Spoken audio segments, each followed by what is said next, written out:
বর্তমান প্রশাসন এই বিষয়ে এই রায়গঞ্জ থানার প্রশাসন কি ব্যবস্থা নিচ্ছে বা তাদের তৎপর কি দেখছেন? পাশাপাশি আপনি একজন সমাজকর্মী অ্যাক্টিভিটিস, আপনি এ বিষয়ে কি বলছেন বা কি দেখছেন?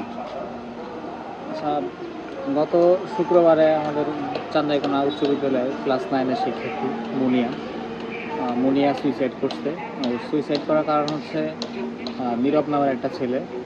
ও এবং ওর বন্ধুরা মুনিয়াকে হচ্ছে তার বিভিন্ন স্পর্শকাতর ছবি বা ভিডিও এগুলো দিয়ে হচ্ছে ব্ল্যাকমেইল করছে এবং হচ্ছে এইখানে ধর্ষণের মতো একটা ঘটনা ঘটছে। তো মুনিয়া বাচ্চা মেয়ে, ছোটো মেয়ে, ও ভাবছে হয়তো জীবিত অবস্থায় এটার বিচার পাবে না। আর যেহেতু বয়স কম, এই জন্যে ও মানে মানে জীবন হচ্ছে কী বলবো, বিসর্জন দিয়েছে, আত্মহত্যা করছে। এবং ও আত্মহত্যা করার পূর্বে ও চিরকুট লিখে গেছে, 2টা চিরকুট, এবং 2টা চিরকুটে ও স্পষ্ট করে ওর সঙ্গে যে অন্যায়গুলো হয়েছে এগুলো উল্লেখ করছে, ঘটনার বিবরণ লিখছে। এবং সেখানে সে তার বিচার চাইছে।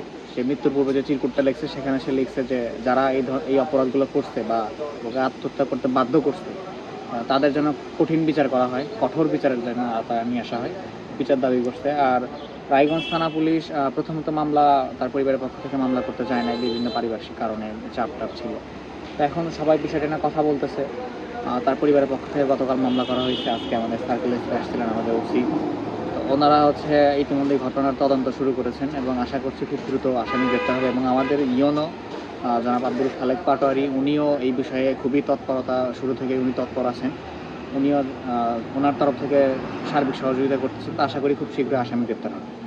আপনি বলছেন এই তাদের সাথে যে একটা যে দুর্ঘটনা বা অনাকাঙ্ক্ষিত বলছি যে মুনের সাথে ঘটনা ঘটে গেল, ইতিমধ্যে ফেসবুকে বা ইন্টারনেটে যে যে বিষয়টি নিয়ে ভাইরাল হয়েছে, বলা হচ্ছে যে এই নীরব ছেলেটির সঙ্গে তার রিলেশন ছিল কিনা। আচ্ছা, আমি আপনাকে এই বিষয়টা ক্লিয়ার করি। এখন মেয়ে হচ্ছে ক্লাস 9-এর। এখন এই ক্লাস 9, 10 বা ইন্টারের ছেলেবেলা, এখন প্রেম ভালোবাসা এগুলো খুব স্বাভাবিক একটা বিষয়। এগুলা সব জায়গায় আপনি, এটা খুবই স্বাভাবিক। এটা মানে অস্বাভাবিকভাবে দেখার কোনো কিছু নেই। আর বাচ্চা মেয়ে এই বয়সে ছেলেমেয়েরা ভুল করে, বয়সন্ধিকাল যখন চলে ছেলেমেয়েদের বয়সন্ধিকালে এটা ভুল করার বয়স, ছেলেপেলে ভুল করেই। তো ওর চিঠির মধ্যে এটা স্পষ্ট করে লিখছে যে ও একটা ভুল করছিল। একটা প্রেমের সম্পর্কে যে বাচ্চা মেয়ে এই বয়সে এরকম হইতেই পারে, স্বাভাবিক। তো সেটা ও ভুল করছে, যে সেটাও চিঠির মধ্যে লিখছে যে আমি এটা ভুল করছিলাম। কিন্তু ও ভুল করার পরে ও যখন ওই সম্পর্ক থেকে বের হয়ে আসছে, তখন ওর সঙ্গে যেটা হয়েছে, ওকে ব্ল্যাকমেইল করা হয়েছে, ওকে বিভিন্নভাবে হুমকি ধামকি দেওয়া হয়েছে, ওকে রেপ করতে চাওয়া হয়েছে, গ্যাং রেপ করতে চাওয়া হয়েছে। তো এই সার্বিক বিষয়গুলো নিয়ে, যেহেতু বাচ্চা মেয়ে, অল্প বয়স, তো আর আরেকটা বিষয় ভাইয়া, আপনার ওই চিরকুটের লেখা ছিল যে তার গোপন স্পর্শকাতর ভিডিও তার বন্ধুদের দেওয়ার কারণে তিনি এই এমন একটা সিদ্ধান্ত নিয়েছে। হচ্ছে 2টা চিরকুট ছিল।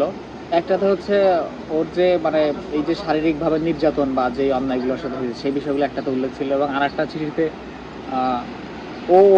ওর সাথে যেই ঘটনাগুলো যারা ঘটেছে তাদের হচ্ছে বিচার চাইছে। ও মানে জীবন উৎসর্গ করার পরে ও চাইছে যে বিচার জানা হয়। ও হয়তো ভাবছে যে জীবিত অবস্থায় হয়তো বিচার পাবে না, এটার কোনো প্রতিকার পাবে না, সেই জন্য ও ছোট মানুষ জীবন উৎসর্গ করে দিছে। এখন ও তারপরেও বিচার চাইছে। আমরা আশা করি খুব দ্রুত আসামি গ্রেপ্তার হবে এবং তাদেরকে বিচার হবে।